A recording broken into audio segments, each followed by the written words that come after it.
नमस्कार, बायजूस आईएएस हिंदी में आपका स्वागत है। प्रस्तुत है दैनिक समाचार विश्लेषण। सत्र के विषय आपके समक्ष हैं। आज के सत्र में हम चर्चा करेंगे जातिगत जनगणना की आवश्यकता और वाद विवाद, अब्राहम समझौता और भारत, नागालैंड के स्वदेशी नागरिकों का रजिस्टर, सेना में महिलाएं और कोरोना काल में शिक्षा पर। सत्र के अंत में हम मुख्य परीक्षा अभ्यास प्रश्न की चर्चा करेंगे, जिससे संबंधित उत्तर संरचना भी हम आपको देंगे। तो चलिए शुरू करते हैं। सबसे पहला एडिटोरियल आपके समक्ष है। इसे पेज नंबर 9 से लिया गया है और इसका संबंध जीएस पेपर 1 में भारतीय समाज से है। इसे आप जीएस पेपर 2 में पॉलिटी से भी जोड़ सकते हैं और साथ ही साथ इसको सामान्य अध्ययन के द्वितीय प्रश्न पत्र में सामाजिक न्याय से भी जोड़कर देखा जा सकता है। इसमें हम बात करेंगे जातिगत जनगणना की आवश्यकता और संबंधित वाद विवाद पर। भारत में कुछ ही समय में नवीन जनगणना होने जा रही है। 2021 की यह जनगणना कोरोना के चलते देर से हो रही है, हालांकि यह भविष्य में होनी संभावित है। दशकीय आधार पर होने वाली इस जनगणना में इस बार अनेक राजनीतिक दलों द्वारा यह मांग की जा रही है कि हमें जातिगत आधार पर भी जनगणना को कराए जाने की आवश्यकता है। यह मुद्दा संसद में भी चर्चा के दौरान उठा है, जिसके तहत सरकार द्वारा सामाजिक और शैक्षणिक रूप से पिछड़े वर्गों को आरक्षण दिए जाने के संदर्भ में सुप्रीम कोर्ट द्वारा निर्धारित की गई 50% की आरक्षण सीमा से अतिरिक्त आरक्षण दिए जाने के लिए जातिगत जनगणना को कराए जाने पर लगातार महत्व दिया जा रहा है। इसके संदर्भ में यह कहा जा रहा है कि यदि हमें विविध जाति समूहों की संख्या के बारे में सही अनुमान होगा तो निश्चित ही हम आरक्षण की सीमा को 50% से अधिक किए जाने की दिशा में कार्य कर सकते हैं। लेकिन जातिगत जनगणना को कराया जाना चाहिए अथवा नहीं कराया जाना चाहिए, इसको लेकर लंबे समय से वाद विवाद जारी है, जिसके कुछ पक्षों को हम आज समझने का प्रयास करेंगे। सबसे पहले तो हमें सामान्य रूप से यह समझने की आवश्यकता है कि जब हम बात करते हैं जनगणना यानी सेंसस की, तो ये क्या होता है। मुख्य रूप से किसी भी देश में रहने वाले लोगों को गणित किए जाने के संदर्भ में, गणना किए जाने के संदर्भ में एक जनगणना का प्रयोग किया जाता है और भारत में भी इसे देश में रहने वाले लोगों की गणना किए जाने के संदर्भ में इसे किया जाता है। मूल रूप से इस अभ्यास की शुरुआत 19वीं शताब्दी में ब्रिटिश औपनिवेशिक शासकों के द्वारा की गई थी, जिसे 1872 में प्रारंभिक तौर पर शुरू किया गया था। हालांकि 1881 से भारत में नियमित आधार पर जनगणना हो रही है। लेकिन आपको ये समझना है कि यह जो जनगणना है यह 10 साल के अंतराल पर होती है और इसी के चलते इसे दशकीय जनगणना कहा जाता है। हमें यह भी ध्यान रखना है कि इस अभ्यास की शुरुआत जब ब्रिटिश शासकों के द्वारा 19वीं शताब्दी में की गई, तब उन्होंने विभिन्न जातियों के आधार पर भारतीयों की पहचान की, जिसके चलते इतिहासकारों का यह मानना है कि इसने भारत की जाति व्यवस्था को और कठोर बनाया है और जो पहले इसमें तरलता देखी जाती थी उसको समाप्त कर दिया है। इसके चलते भारत में अब जाति के आधार पर व्यक्ति की पहचान निश्चित हो गई है, जो जातिगत जनगणना के चलते और भी ज्यादा मजबूत हो सकती है। आपको यह भी ध्यान रखना है कि अंग्रेजों के द्वारा 1931 तक जातिगत जनगणना के आंकड़ों का संचालन और प्रकाशन किया गया और इसी के आधार पर वर्तमान में भी जाति जनसंख्या अनुमानों का प्रक्षेपण यानी अनुमान लगाया जाता है। हालांकि 1931 के बाद इसे प्रकाशित नहीं किया गया है। इसके संदर्भ में आपको ये याद रखना है कि 1941 में भी जनगणना के संदर्भ में जाति संबंधी आंकड़े एकत्र किए गए थे, किंतु उन्हें प्रकाशित नहीं किया गया था। इसके चलते आजादी के बाद से हमने निरंतरता के आधार पर दशकीय जनगणना के तौर पर जनगणना को अपनाया है, किंतु इसमें जातिगत संबंधी आंकड़ों को अलग से जारी नहीं किया जाता है। केवल अनुसूचित जाति और जनजाति से संबंधित डेटा को ही एकत्र और प्रकाशित किया जाता है। इसी के अनुसार जनगणना के आंकड़े ये बताते हैं कि भारत में अनुसूचित जाति भारत की आबादी का लगभग 15% है और अनुसूचित जनजाति की संख्या लगभग 7 से 8% है। इसी के आधार पर अनुसूचित जाति और अनुसूचित जनजाति को आरक्षण प्रदान किया गया है, जिसके तहत अनुसूचित जाति के लिए 15% और अनुसूचित जनजाति के लिए 7.5% आरक्षण नौकरी और शैक्षणिक संस्थानों में प्रदान किया गया है। औपनिवेशिक शासकों के काल में ही जनगणना को क्यों शुरू किया गया? यदि हम इस बात को समझने का प्रयास करें तो हमें इस बात को समझना होगा कि किसी भी समाज में विद्यमान जनसंख्या की गणना करना, उसको वर्णित करना, उसको समझना और लोगों की किन संसाधनों तक पहुंच है और उनकी किन संसाधनों तक पहुंच नहीं है, यह न केवल सामाजिक विज्ञानियों के लिए अपितु नीति विशेषज्ञ और सरकारों के लिए भी महत्वपूर्ण होता है। इसी के चलते सरकारों के द्वारा जनगणना पे काफी बल दिया जाता है, जिसके माध्यम से भारतीय आबादी पर जनसांख्यिकी आंकड़ों के साथ ही सामाजिक आर्थिक जानकारी की गणना और संग्रहण किए जाने के दृष्टिकोण से इसे काफी महत्वपूर्ण माना जाता है। हालांकि जनगणना के अभ्यास की आलोचना अनेक बार इस आधार पर भी की जाती है कि इसको मात्र एक डेटा संग्रहण के प्रयास के रूप में देखा जाता है और इसको एक शासन की तकनीक के आधार पर देखा जाता है और इसके चलते यह माना जाता है कि मात्र जनगणना के आधार पर ही हम एक जटिल समाज की विस्तृत और व्यापक समझ के लिए पर्याप्त उपयोगी आंकड़ों को इकट्ठा नहीं कर सकते हैं। यही कारण है कि भारत द्वारा 2011 में सामाजिक, आर्थिक और जातिगत जनगणना को भी किया गया ताकि भारत में इससे संबंधित अन्य आंकड़ों को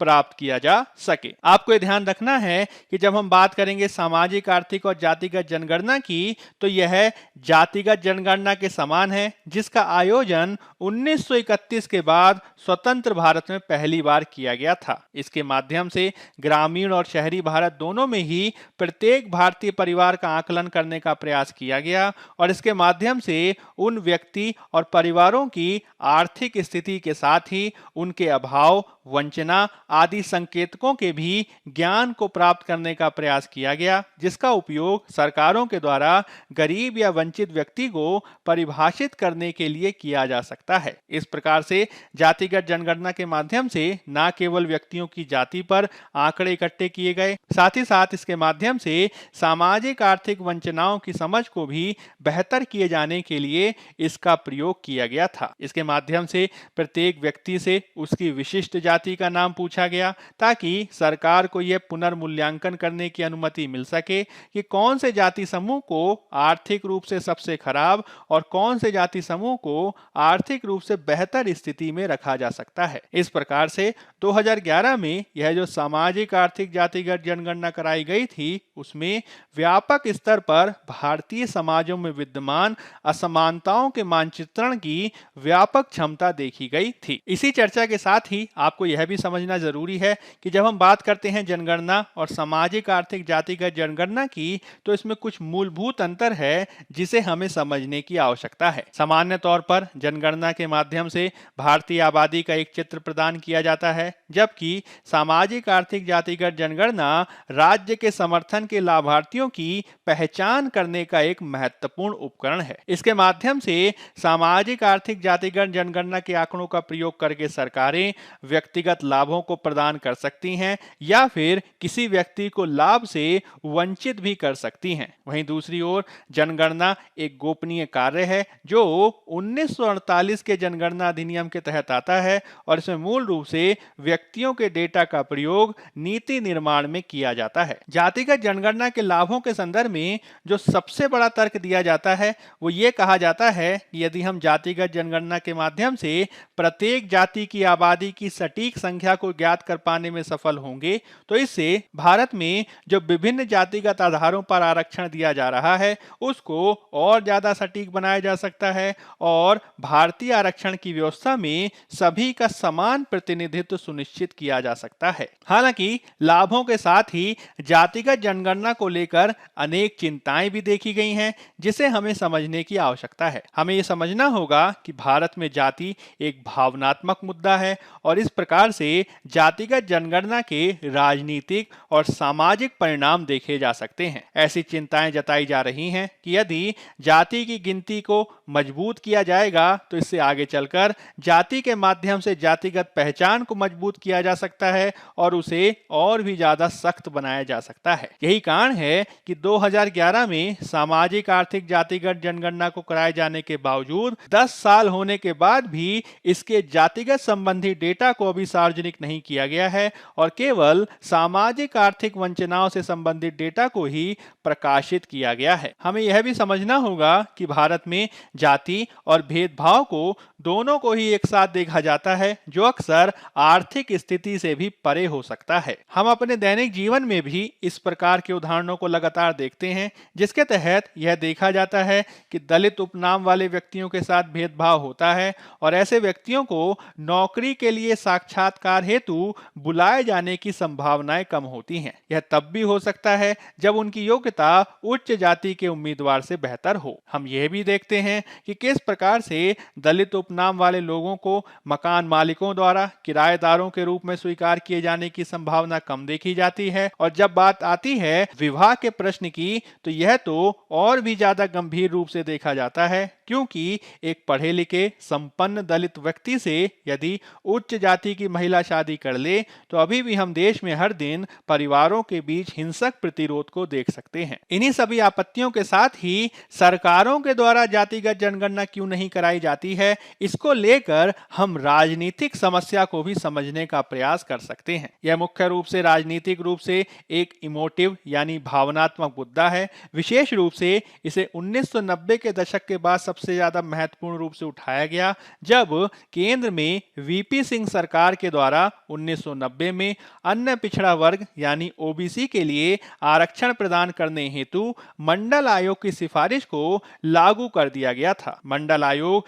1980 के दशक में गठित किया गया एक आयोग था, जिसने यह अनुमान लगाया था कि भारत की आबादी में अन्य पिछड़ा वर्ग की आबादी लगभग 52% है और इसी हिसाब से ओबीसी को 27% आरक्षण देने की बात की गई थी। वीपी सिंह की सरकार द्वारा इसे लागू किया गया, जिसको लेकर व्यापक विरोध प्रदर्शन देखे गए थे। इसके संदर्भ में सुप्रीम कोर्ट ने 1992 में एक महत्वपूर्ण फैसला सुनाया था, जिसमें कुल मिलाकर यह कहा गया कि कुल आरक्षण को आप 50% की सीमा के पार नहीं कर सकते हैं। इस प्रकार से यह जो सूत्र दिया गया वह अनुसूचित जाति और अनुसूचित जनजाति के लिए आरक्षण की योजना के साथ बेहतर ढंग से फिट बैठाने हेतु दिया गया था, जिनकी अनुमानित आबादी को अनुसूचित जाति के संदर्भ में 15% माना गया था और साथ ही साथ अनुसूचित जनजाति के संदर्भ में 7 से 8% माना गया था और इस आधार पर उनको 15% और 7.5% आरक्षण दिया गया था। इसके साथ ओबीसी को 27% आरक्षण प्रदान किया गया और इस प्रकार से कुल मिलाकर 49.5% आरक्षण दिया गया, जो 50% की सीमा के भीतर ही देखा जा सकता है। इस प्रकार से वर्तमान में जो आरक्षण का फॉर्मूला तय किया गया है उसमें इसी प्रकार की जनगणना को ध्यान में रखा जाता है। अब इसी के साथ आपको यह भी समझना है कि यदि हम जातिगत जनगणना को करवा देंगे तो इससे वास्तविक आंकड़े सामने आ सकते हैं, जिसके चलते राजनीतिक दलों के समक्ष ये समस्या पैदा हो सकती है कि यदि भारत की जनसंख्या में ओबीसी की हिस्सेदारी बढ़ती या घटती है तो यह संपूर्ण आरक्षण की इस व्यवस्था में पुनर्गठन की मांग को उठा सकता है और इस प्रकार का कोई भी कदम केंद्र और राज्य में सत्ताधारी दल को गलत तरीके से इफेक्ट कर सकता है, जो उनके राजनीतिक अवसान का भी कारण बन सकता है। यही कारण है कि सरकारों द्वारा इस प्रकार के भावनात्मक मुद्दे से दूरी बनाकर रखा जाता है और वह इसको कराने के इच्छुक नहीं नजर आते हैं। इस प्रकार से जातिगत जनगणना को कराए जाने और नहीं कराए जाने के संदर्भ में काफी वाद विवाद देखा जाता है। इसके एक मध्य मार्ग के रूप में यह सलाह दी जाती है कि यदि जातिगत जनगणना सरकार द्वारा नहीं कराई जा रही है तो हम अन्य प्रकार के डेटा को ध्यान में रखते हुए कार्य कर सकते हैं। इसके तहत हम जनगणना के डेटा को राष्ट्रीय नमूना सर्वेक्षण के डेटा के साथ जोड़कर देख सकते हैं और यदि इस प्रकार से समेकित जनगणना के डेटा को राष्ट्रीय नमूना सर्वेक्षण के आंकड़े के साथ जोड़ दिया जाए तो इससे सरकारों को सामाजिक आर्थिक रूप से वंचित वर्गों की पहचान किए जाने के संदर्भ में काफी मदद मिल सकती है। आपको ये ध्यान रखना है कि सरकारों के द्वारा राष्ट्रीय नमूना सर्वेक्षण के माध्यम से जिन मुद्दों को कवर किया जाता है उनका संबंध उन मुद्दों से है जिनको जनगणना कवर नहीं करती है। इसमें मातृत्व स्वास्थ्य के साथ भूमि और संपत्ति के स्वामित्व की जानकारी, उपभोग व्यय पर जानकारी के साथ ही रोजगार की प्रवृत्ति आदि पर भी कार्य किया जाता है, जो अधिक व्यापक विश्लेषण के संदर्भ में महत्वपूर्ण हो सकता है। वर्तमान में यह भी कहा जा रहा है कि हमें इस संपूर्ण अभ्यास को डिजिटल विकल्प के रूप में भी प्रस्तुत किए जाने की आवश्यकता है, क्योंकि दुनिया भर में जनगणना के संचालन के संदर्भ में इस प्रकार के डिजिटल विकल्पों को अपनाया जा रहा है। इस प्रकार से यदि हम नेशनल सैंपल सर्वे के साथ ही जनगणना आदि के आंकड़ों को भी डिजिटल तरीकों से एकत्र करने का प्रयास करेंगे तो इससे हम ज्यादा सटीक, तेज और लागत प्रभावी आंकड़ों की तरफ जा सकते हैं और इसके माध्यम से हम समावेशिता और गैर भेदभावपूर्ण रवैये से कार्य कर सकते हैं। इस प्रकार से भारत में जातिगत जनगणना पर जारी वाद विवाद के संदर्भ में आपको ये समझना है कि भारत में जातिगत जनगणना करवाई जा सकती है, हालांकि इसका प्रयोग राजनीतिकरण के बजाय सामाजिक आर्थिक वंचनाओं की पहचान किए जाने के लिए किया जाना चाहिए और लोगों को इस प्रकार की वंचनाओं से मुक्त किए जाने की आवश्यकता है। अब हम बात कर लेते हैं पेज नंबर 8 में दिए गए एक अन्य एडिटोरियल की, जिसका संबंध जीएस पेपर 2 में आईआर से है। इसमें हम बात करेंगे अब्राहम समझौता और भारत की स्थिति पर। सबसे पहले हम ये समझने का प्रयास कर लेते हैं कि जब हम बात करते हैं अब्राहम अकॉर्ड या अब्राहम समझौते की, तो ये क्या होता है। मुख्य रूप से अब्राहम समझौता 13 अगस्त 2020 को इजराइल, संयुक्त अरब अमीरात और संयुक्त राज्य अमेरिका के मध्य किया गया एक संयुक्त बयान को दर्शाता है। इसके बाद इस शब्द का प्रयोग किया गया सामूहिक रूप से इजराइल और संयुक्त अरब अमीरात यानी यूएई के बीच संबंधों के सामान्यीकरण संबंधी समझौते को वर्णित करने के लिए और साथ ही साथ बहरीन इजराइल सामान्यीकरण समझौते के लिए भी अब्राहम समझौते शब्द का ही प्रयोग किया गया था। अब्राहम समझौता मुख्य रूप से पश्चिम एशिया की राजनीति में एक नए दौर को दर्शाता है, क्योंकि इससे पहले इजराइल के द्वारा केवल मिस्र 1979 और जॉर्डन 1994 में ही इस प्रकार के समझौते को किया गया था और अब 2020 में हम एक अरब देश और इजराइल के मध्य इस प्रकार के सार्वजनिक सामान्यीकरण संबंधी समझौते को देख रहे हैं। समझौते के तहत संयुक्त अरब अमीरात यानी यूएई और बहरीन इजराइल के साथ अपने संबंधों को सामान्य करने के लिए सहमत हुए हैं, जिससे उनका बेहतर आर्थिक, राजनीतिक और सुरक्षा जुड़ाव देखा जा सकता है। इस प्रकार से अब्राहम समझौता इजराइल और पश्चिम एशिया के देशों के बीच संबंधों को सामान्य करने की दिशा में काफी महत्वपूर्ण साबित हो सकता है, जिससे पश्चिम एशिया में लगातार जो संघर्ष देखा जा रहा है वह कम हो सकता है। यदि हम अब्राहम समझौते की भारत के दृष्टिकोण से चर्चा करने का प्रयास करें तो मूल रूप से हम ये कह सकते हैं कि अब्राहम समझौते को किए जाने से पहले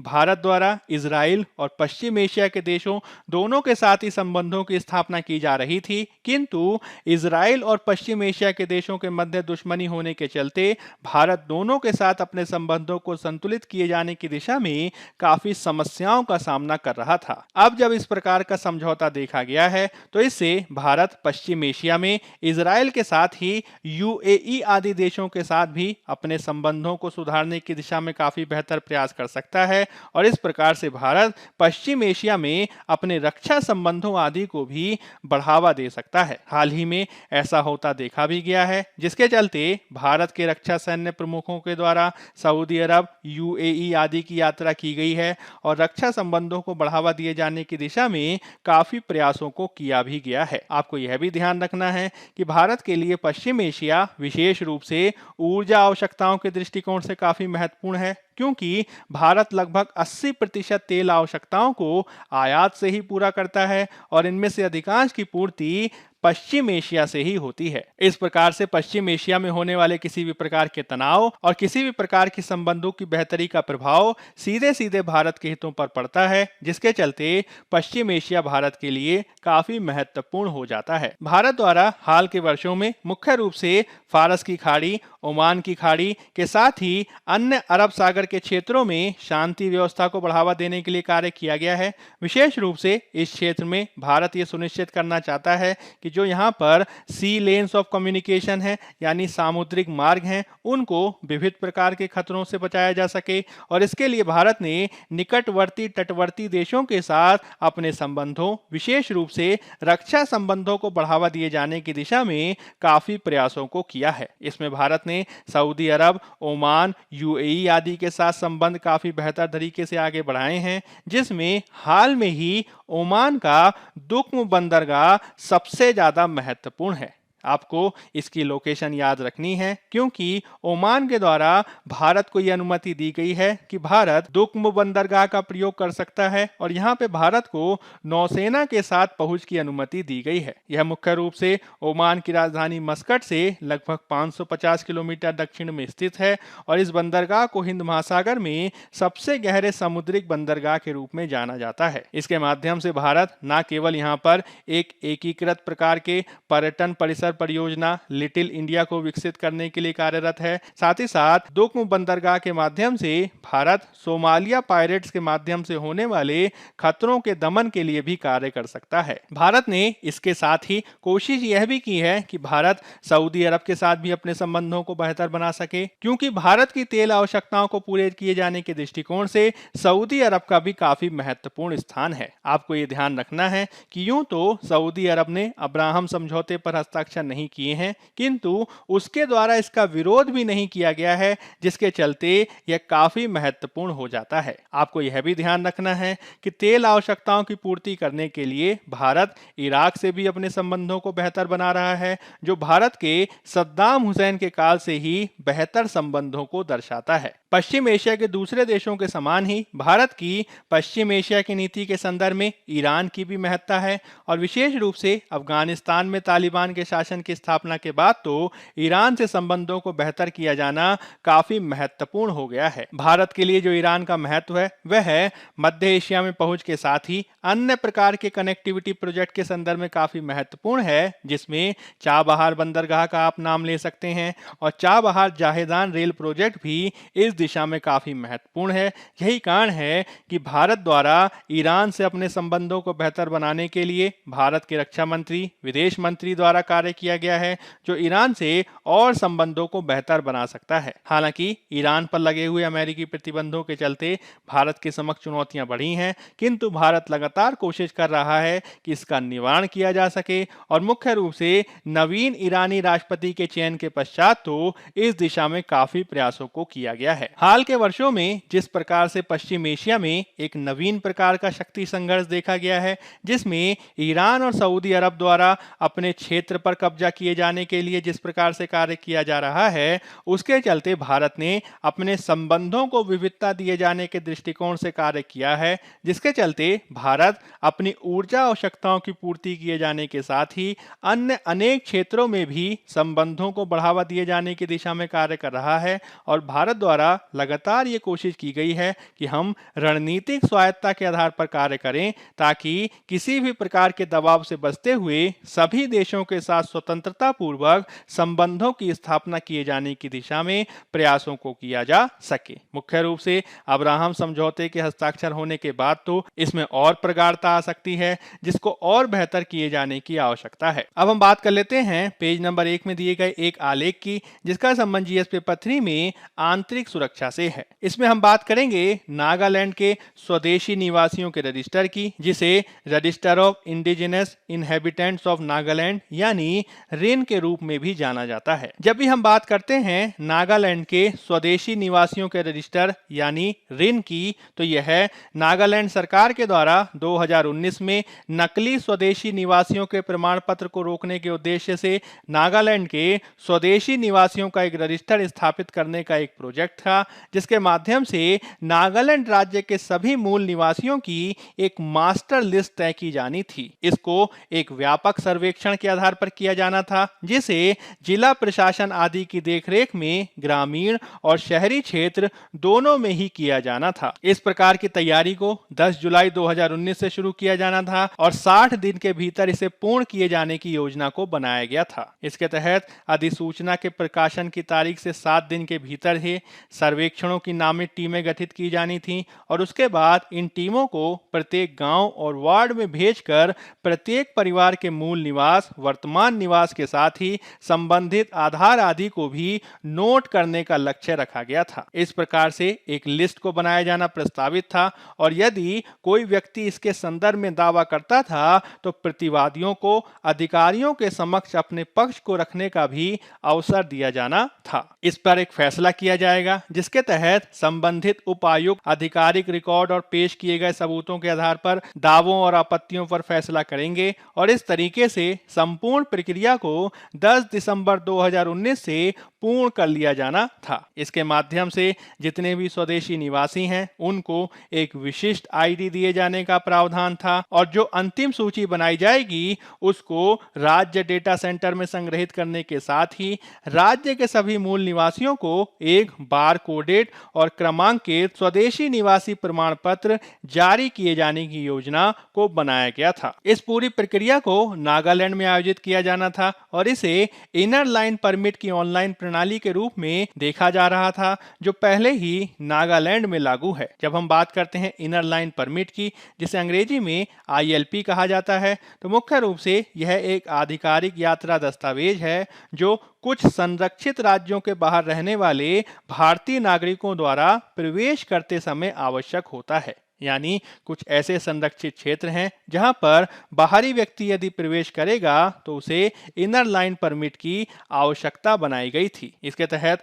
ILP को सरकार द्वारा जारी किया जाता है और यह उन सभी व्यक्तियों के लिए अनिवार्य है जो उन संरक्षित राज्यों से बाहर रहते हैं। इस तरीके से सरकार ILP के माध्यम से मुख्य रूप से अंतर्राष्ट्रीय सीमा के पास स्थित क्षेत्रों में आवाजाही को विनियमित करने का लक्ष्य रखती है। मूल रूप से ILP की उत्पत्ति 1873 के बंगाल ईस्टर्न फ्रंटियर रेगुलेशन से हुई है, जिसके माध्यम से ब्रिटिश सरकार अपने चाय, तेल और हाथी व्यापार में हितों की रक्षा कर रही थी। इसके माध्यम से ब्रिटिश प्रजा या भारतीयों को इन संरक्षित क्षेत्रों में प्रवेश करने से प्रतिबंधित कर दिया गया था। स्वतंत्रता के बाद 1950 में हमने ब्रिटिश प्रजा शब्द को हटा दिया और इसको भारत के नागरिकों द्वारा बदल दिया और इसको लागू किए जाने के संदर्भ में तर्क दिया गया कि हम ILP के माध्यम से पूर्वोत्तर भारत में जो आदिवासी संस्कृति हैं उनकी रक्षा का प्रयास कर रहे हैं। अब ऋण के संदर्भ में आपको एक बात और ध्यान रखनी है कि 2019 में इसको घोषित किए जाने के बावजूद अब तक ऋण को लागू नहीं किया गया है। क्यों नहीं किया गया है? तो वो इसलिए नहीं किया गया है कि मूल रूप से इसका विरोध इसमें निर्धारित की गई कट ऑफ डेट को लेकर किया जा रहा है। कट ऑफ डेट से तात्पर्य उस तारीख से है जिसके बाद से स्वदेशी नागरिकों की पहचान किए जाने या स्वदेशी नागरिकों की पहचान ना किए जाने का निर्धारण किया जाना है। सरकार के द्वारा इसके तहत कट ऑफ डेट को 1 दिसंबर 1963 निर्धारित किया गया जो नागालैंड राज्य के गठन की तारीख को दर्शाता है। हालांकि आलोचकों का कहना है कि इसको बढ़ा दिया जाना चाहिए और इसे 28 अप्रैल 1977 किया जाना चाहिए क्योंकि यह वो तारीख है जब सरकार ने नागालैंड राज्य में स्वदेशी निवासियों की पहचान किए जाने के लिए सर्टिफिकेट को जारी करने से संबंधित मापदंडों को निर्धारित किया था। इसी के चलते तारीख किस प्रकार की हो इसको लेकर निरंतर वाद विवाद होता रहा,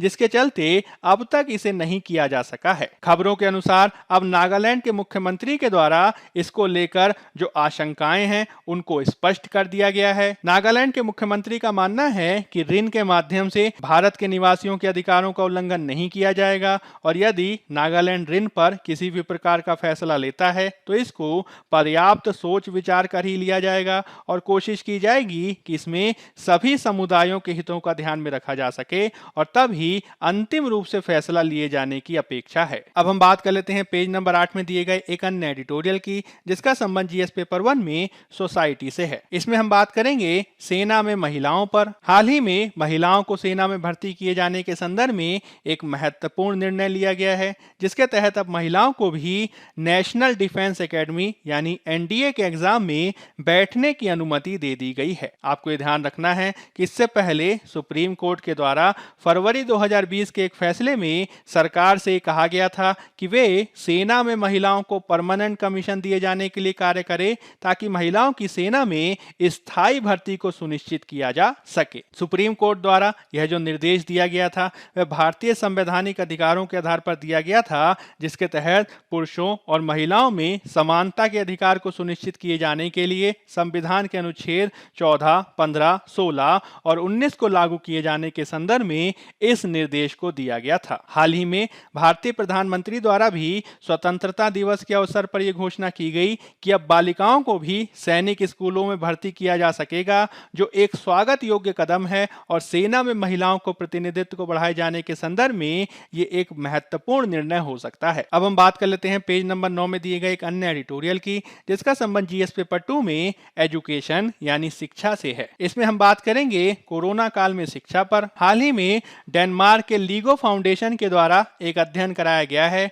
और इसके माध्यम से इस बात को हाईलाइट किया गया है कि विद्यार्थियों द्वारा अपने साथियों के साथ जो बातचीत की जाती है, अंतरक्रिया की जाती है, अच्छे अध्यापकों के साथ जो बातचीत की जाती है, जब उनकी अध्ययन सामग्री आनंदमयी होती है तभी वे अधिक ज्ञान प्राप्त कर पाते हैं और ज्यादा बेहतर ढंग से सीख पाते हैं। इसके लिए बेहद आवश्यक है कि विद्यार्थी स्कूल में वापस जाकर सीखें और यूनेस्को द्वारा भी इसकी पुष्टि की गई है और इस बात को सामने लाया गया है कि कोरोना के चलते जो बच्चों के शिक्षा का नुकसान हुआ है उसकी भरपाई करने के लिए अब आवश्यक हो गया है कि बच्चों को स्कूलों में वापस भेजा जाना चाहिए। हमें ध्यान रखना होगा कि कोरोना काल के चलते बच्चों की स्कूली शिक्षा पर सर्वाधिक नकारात्मक रूप से प्रभाव देखा गया है। इसके चलते भारत में स्कूलों से हटने की स्थिति यानी ड्रॉप आउट दर में वृद्धि हुई है। साथ ही साथ फीस ना चुका पाने के चलते बच्चे निजी स्कूलों से सरकारी स्कूलों में भी एडमिशन लेते देखे गए हैं। कई घरों में तो बच्चों के शोषण की घटनाओं में वृद्धि हुई है और उनकी पोषण संबंधी आवश्यकताएं भी पूरी नहीं की जा सकी हैं। यही कारण है कि हमें स्कूलों में बच्चों को ले जाने के संदर्भ में कई सारे कार्यों को किए जाने की आवश्यकता है। हमें ये कोशिश करनी होगी कि जब नए तरीके से स्कूलों को खोला जाए तो विद्यार्थियों को भी उसी के अनुसार सीखने के लिए तैयार किए जाने की आवश्यकता है। इसके लिए यह भी जरूरी है कि हम समयबद्ध आधार पर बच्चों की पोषण आवश्यकताओं को भी पूरा किए जाने की दिशा में सार्थक प्रयासों को कर सकें। यूनिसेफ का मानना है कि यदि हम बच्चों को हर दिन 1000 से 3200 कैलोरी ऊर्जा को देते हैं तभी हम बेहतर ढंग से बच्चों का विकास कर सकते हैं और इसके लिए सरकारों और माता पिता द्वारा कार्य किए जाने की आवश्यकता है। मुख्य रूप से भारत में जो मिड डे मील स्कीम है वह एक महत्वपूर्ण भूमिका निभा सकती है, जिसे हमें प्रभावी रूप से संचालित किए जाने की आवश्यकता है। कोरोना काल के पश्चात शिक्षा को लागू किए जाने के संदर्भ में हमें कुछ नवीन परिवर्तनों को अपनाने की आवश्यकता है, जिसके तहत हमें भारत में शिक्षा के पाठ्यक्रम को भी बच्चों की आवश्यकताओं के अनुरूप बनाने की आवश्यकता है। इसके तहत हमें कोशिश करनी होगी कि हम बच्चों को केवल रटाने की प्रवृत्ति पर बल ना दें, अपितु उन्हें सिखाए जाने पर बल दिए जाने की आवश्यकता है। इसके तहत बच्चों के सीखने की दर के अनुसार ही उन्हें शिक्षित किए जाने की आवश्यकता है और इसी के अनुरूप पाठ्यक्रम को भी निर्मित किया जाना चाहिए। बच्चों को बेहतर ढंग से शिक्षित किया जाए, इसके लिए अध्यापकों को भी कौशल युक्त किए जाने की आवश्यकता है और विशेष रूप से पिछड़े और ग्रामीण क्षेत्रों में तो यह ज्यादा महसूस किया जा रहा है, क्योंकि कोरोना काल का सर्वाधिक प्रभाव भी ऐसे क्षेत्रों में देखा गया है। हमें विशेष रूप से ग्रामीण क्षेत्रों में बच्चों के सीखने की दर को समझना है और इसी के अनुसार समझते हुए कार्य करना है, जिसके लिए सरकार और निजी क्षेत्र सभी द्वारा मिलकर कार्य किए जाने की आवश्यकता है। अब हम बात कर लेते हैं मुख्य परीक्षा अभ्यास प्रश्न की। पहला प्रश्न है, जनसंख्या आंकड़ों के लिए जनगणना की तुलना में सामाजिक, आर्थिक और जातिगत जनगणना एक बेहतर अभ्यास है, हालांकि इसके अपने मुद्दे हैं, चर्चा करें। 15 अंक 250 शब्द। दूसरा प्रश्न है, अब्राहम समझौते पर हस्ताक्षर करने से नई दिल्ली और पश्चिम एशिया के बीच रक्षा सहयोग के लिए रणनीतिक बाधाओं को दूर करने में मदद मिली है, व्याख्या करें। 15 अंक 250 शब्द। पहले उत्तर की संरचना की भूमिका में आप सामाजिक, आर्थिक और जाति जनगणना का सामान्य परिचय देंगे और इसके मुख्य भाग में आप जनगणना और सामाजिक, आर्थिक, जातिगत जनगणना के बीच अंतर को स्पष्ट करेंगे। फिर आप भारत में सामाजिक, आर्थिक, जातिगत जनगणना को कराए जाने के लाभों और सीमाओं की व्याख्या करेंगे और साथ ही साथ सीमाओं के निवारण में कुछ सुझावों को भी देंगे। अंत में एक उपयुक्त सकारात्मक निष्कर्ष आप प्रस्तुत करेंगे और इस रूप में आपका उत्तर पूर्ण होगा। दूसरे उत्तर की संरचना की भूमिका में आप अब्राहम समझौते का सामान्य परिचय देंगे और इसके मुख्य भाग में आप अब्राहम समझौते के हस्ताक्षर के पश्चात भारत और पश्चिम एशिया के मध्य बढ़े हुए रक्षा संबंधों की व्याख्या करेंगे। इसमें आप सऊदी अरब, ओमान, यूएई आदि का उदाहरण देंगे और संबंधों को और प्रगाढ़ बनाने की दिशा में कुछ सुझावों को भी प्रस्तुत करेंगे। अंत में आप एक उपयुक्त सकारात्मक निष्कर्ष प्रस्तुत करेंगे और इस रूप में आपका उत्तर पूर्ण होगा। बायजूस आईएएस हिंदी के आज के अंक में फिलहाल इतना ही। धन्यवाद।